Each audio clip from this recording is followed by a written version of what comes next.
ରାସନକୁ ନେଇ ଖୁସି ଖବର। ତେବେ କେଉଁ ଦିନ ହିତାଧିକାରୀଙ୍କୁ ମିଳିବ ନୂଆ ରାସନ କାର୍ଡ଼? ତେବେ ଚାଲନ୍ତୁ ଏହି ଖବର ଉପରେ ନଜର ପକାଇବା। ନଜର ପକାଇବା ପୂର୍ବରୁ ଯେଉଁମାନେ ବି ଆପଣ ୟୁଟ୍ୟୁବ୍ ଚ୍ୟାନେଲରେ ନୂଆ ଅଛନ୍ତି ଚ୍ୟାନେଲକୁ ସବସ୍କ୍ରାଇବ୍ କରନ୍ତୁ। ପାଖରେ ଥିବା ବେଲ୍ ଆଇକନ୍ ଉପରେ କ୍ଲିକ୍ କରି ଅଲ୍ ନୋଟିଫିକେସନ୍ ଉପରେ କ୍ଲିକ୍ କରନ୍ତୁ, ଯାହାଫଳରେ ଆମ ଲାଟେଷ୍ଟ ଭିଡ଼ିଓ ଆପଣମାନେ ସର୍ବପ୍ରଥମେ ଦେଖିପାରିବେ। ମାଗଣା ରାସନକୁ ନେଇ ଆସିଲା ଏକ ବଡ଼ ଖବର। ଜାନୁଆରୀରେ ହିତାଧିକାରୀଙ୍କୁ ନୂଆ ରାସନ କାର୍ଡ଼ ଦିଆଯିବ। ଏନେଇ ସୂଚନା ଦେଇଛନ୍ତି ଖାଦ୍ୟ ଯୋଗାଣ ମନ୍ତ୍ରୀ କୃଷ୍ଣଚନ୍ଦ୍ର ପାତ୍ର।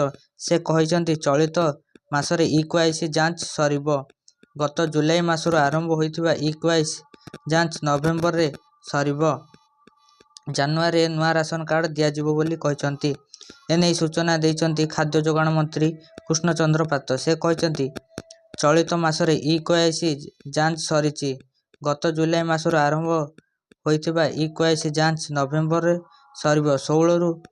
16 ଲକ୍ଷରୁ ଅଧିକ ଅଯୋଗ୍ୟ ହିତାଧିକାରୀ ଚିହ୍ନଟ ହୋଇଛନ୍ତି। ଇ-କେୱାଇସି ପ୍ରକ୍ରିୟା ଜାରି ରହିଥିବା ବେଳେ ଆଉ କିଛି ଦିନରେ ଏହା ଶେଷ ହେବ।